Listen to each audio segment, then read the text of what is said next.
La Fabrique Audio présente Les Aventuriers. www.lafabriqueaudio.com. Vous souhaitez devenir sponsor de ce podcast? Contact @lafabriqueaudio.com. Les aventuriers sont là et nous sommes avec une sudiste. C'est Jade qui nous a rejoint. Bonjour Jade. Bonjour à tous. Jade, t'as 30 ans, t'as quitté ton job en avril dernier, donc il y a quasiment un an. Et puis t'as créé une entreprise qui s'appelle Voyage Waouh avec un associé, une associée qui est dans le même état d'esprit que toi, c'est-à-dire passionné par les voyages, c'est ça ? Exactement. C'est passionné par les voyages, l'envie de voyager et puis surtout l'envie de faire découvrir un petit peu aussi aux gens d'autres façons de voyager, moins tourisme de masse et plus des expériences assez authentiques, uniques et favoriser l'ouverture culturelle aux autres pays. Du coup, vous êtes partis à deux ? Non, je suis partie à deux, mais pas avec mon associé en question. On essaye de se partager un petit peu des pays à découvrir. Donc là, je suis partie avec un autre ami. Et pendant qu'elle est aux Émirats. Elle est aux Émirats et toi, Jade, actuellement, tu es du côté de l'Argentine. Précisément, tu as commencé pour 3 semaines de trip en Argentine du Sud pour te diriger vers le nord petit à petit. Exactement. Je suis partie il y a une semaine. J'ai atterri à Buenos Aires pour arriver ensuite à Ushuaia le lendemain. J'ai commencé par 2 jours dans le sud, en terre de feu, à découvrir toute cette région qui était magnifique. Je suis arrivée ensuite il y a 3 jours, un tout petit peu plus au nord, en Patagonie argentine. J'ai traversé la frontière aussi pour la Patagonie chilienne, d'où je suis revenue hier. Alors là, je suis dans une ville qui s'appelle El Calafate. Je m'attendais pas du tout à ça parce que ça reste très au sud et ici les saisons sont inversées. Donc, ce qui est l'hiver pour nous en Europe correspond à l'été en Amérique du Sud. On avait vraiment beaucoup de froid à Ushuaia et donc là, je suis à peine 1 heure, 600 kilomètres plus au nord et il fait 20 degrés. Je suis dans un jardin. Il est 8 heures du matin avec j'ai des montagnes derrière moi qui faut se croire en Arizona. C'est magnifique avec une roche assez marron rouge. J'ai des chevaux qui sont à 10 mètres en liberté devant moi. Bon, j'ai aussi un parking sur la droite, mais c'est vraiment des paysages très très beaux. C'est des étendues immenses, on se sent tout petit et il fait un temps exceptionnel. Et je finis de découvrir cette région encore jusqu'à demain avant de partir découvrir le nord. C'est absolument magnifique. C'est des paysages sublimes, des étendues. C'est des paysages complètement différents. On est passé par des zones très sèches, des zones de glaciers complètement vides de monde. T'as des étendues, des routes à perte de vue pendant des milliers de kilomètres où tu croises que des guanacos qui sont un peu des équivalents de lamas de ce qu'on connaît. Les gens sont extrêmement gentils, ils sont ouverts, ils sont chaleureux, ils sont accueillants, ils partagent beaucoup de choses. Après, pour tout ce qui est de la culture, moi, je suis absolument fan de la nourriture sud-américaine de manière générale. Donc, c'est un bonheur. Tout au sud d'Ushuaia, c'est principalement du poisson et des fruits de mer parce qu'ils ont des poissons frais tous les jours. Et ici, c'est de la viande. C'est vraiment beaucoup d'agneaux qui sont faits à la broche, qui sont exceptionnels. Et c'est un plaisir à tous les niveaux, mais très très différent entre les différentes régions. Est-ce que tu as eu l'occasion également de te faire du maté, cette boisson très argentine ? Oui, hier, mon premier maté, parce que je vois effectivement les Argentins tous les matins avec leur thermos, leur réfil de maté. J'ai un petit peu découvert ça la semaine dernière, tous les ustensiles pour le maté. Je me suis initiée à mon premier maté et en toute transparence, je suis pas fan. C'est très amer Mais quand même au début. c'est très amer, exactement. Peut-être Ouais. que ça viendra, mais à la fin du séjour, pas encore. Bon, et on peut même mettre des petites écorces d'orange de temps en temps pour le rendre un petit peu plus doux, un petit peu plus sucré. Donc peut-être que tu auras droit à l'écorce d'orange avant la fin de ton séjour dans le maté. Ouais, je vais essayer ça. Là, pour l'instant, t'en es, Jade, à J+8 de ce voyage en Argentine. Quel est le plus beau moment jusqu'à présent, ou l'un des plus beaux moments, en tout cas, qui va te rester gravé dans la mémoire ? C'est ce que je me suis demandé hier et c'est très, très compliqué. Je me suis demandé surtout à quel moment ça allait s'arrêter parce que on a enchaîné des moments exceptionnels exceptionnel chaque jour, complètement différent. Hier, on a fait du trekking sur un glacier.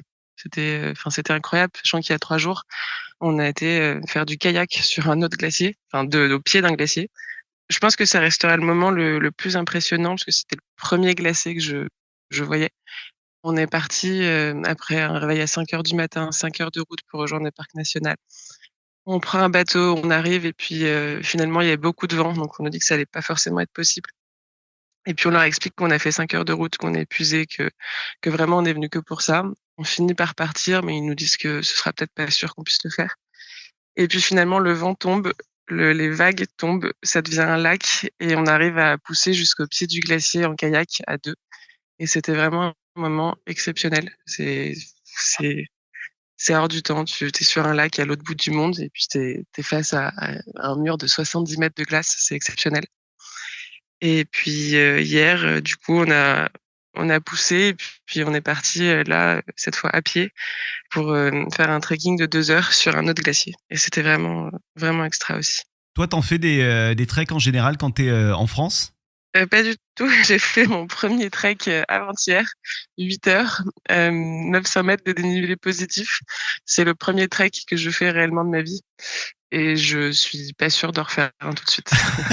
Mais ça veut dire que il faut pas forcément être un grand sportif ou une grande sportive pour y arriver jusqu'au bout. On peut le faire même si on n'a pas l'habitude de faire des treks. On peut le faire, ça reste physique, mais en prenant son temps, j'ai vu des personnes de tous les âges et très honnêtement, j'ai été moi-même, étonnée. Je suis quand même bon, je suis plutôt jeune, je suis en bonne forme physique.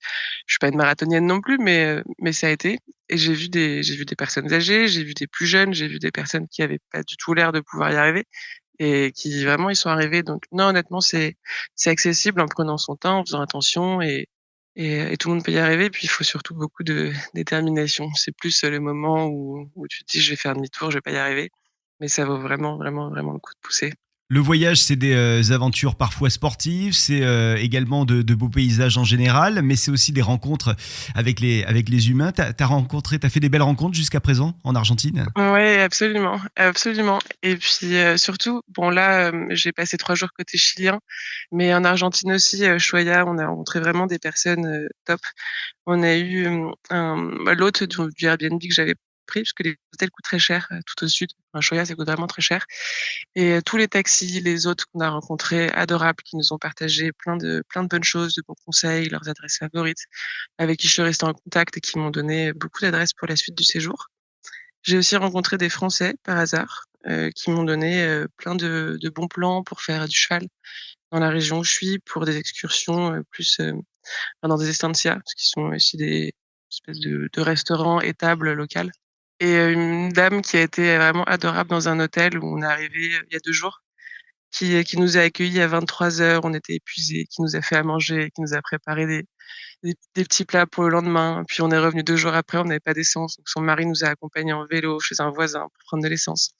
En tout cas, vraiment, les gens sont d'une gentillesse sans compter et c'est impressionnant. Tu parlais tout à l'heure des plats que tu aimes bien déguster là-bas en Argentine. On a parlé également de la boisson, le maté.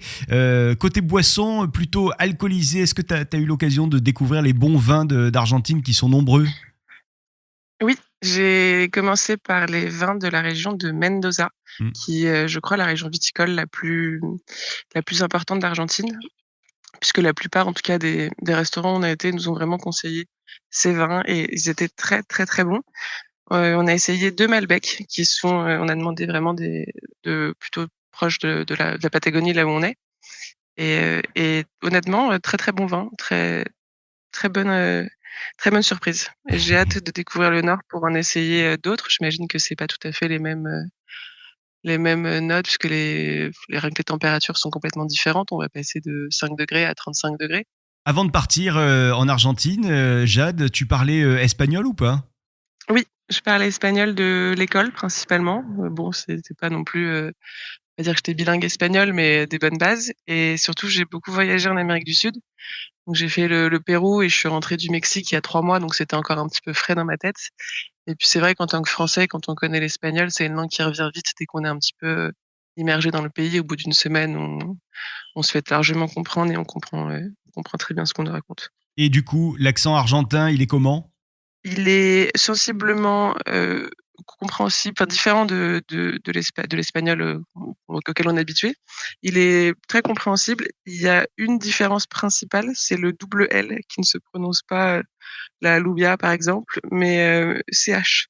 Donc c'est juste la seule différence à garder en tête quand on s'exprime, parce que ça peut bon, ils nous comprennent, je pense, en général, mais sinon non, on se comprend très bien et j'ai pas trouvé un accent si marqué que ça. Il te reste combien de temps là sur ce séjour en Argentine? Il me reste 15 jours. Quelles sont les prochaines grandes étapes et surtout qu'est-ce que tu espères voir? Qu'est-ce que tu aimerais voir, pourquoi pas? À quoi tu t'attends là dans les prochains 15 jours? Alors, demain, je repars à Buenos Aires pour, 2 jours, 2-3 jours. Ça va être très compact, mais je voulais quand même prendre le temps prendre le temps, c'est un grand mot, mais de visiter un petit peu la capitale et ensuite, j'ai surtout très, très hâte de partir dans la région de Salta, qui est au nord-ouest du pays, très proche de la cordillère des Andes et là, il y a absolument rien qui est prévu. Je vais juste louer une voiture et faire, il y a un itinéraire assez fréquent il y a la boucle sud et la boucle nord qui se font facilement en une semaine et surtout, il y a un lieu qui a l'air sublime, dont je rêve d'aller. C'est Tolar Grande. C'est une énorme étendue, c'est un désert, c'est un désert. C'est comme ouais, ça ressemble aussi à l'Arizona. Tu as 8 heures de route pour y aller, pas de réseau, que les téléphones satellites. C'est perché à 3500 mètres d'altitude et là, c'est des paysages, on dirait Mars. Ça a l'air vraiment dingue et c'est ce dont j'ai le plus hâte pour la suite du séjour. Après ce séjour en Argentine, il se passera quoi pour toi, Jade? Alors, il se passera, potentiellement 2 choses. Soit je prends l'avion pour rentrer à Paris, soit j'ai une proposition pour aller rejoindre des amis au Brésil, quitte à être dans le coin, pourquoi pas? Et sinon, sinon je rentrerai, faire un petit débrief, retravailler un petit peu quand même si ça reste aussi, bon, c'est autant du plaisir que du boulot d'être ici, mais rentrer un petit peu, se poser et reprendre ses racines avant de repartir. Si on va sur Wahoo, ton site internet, qu'est-ce qu'on y trouve?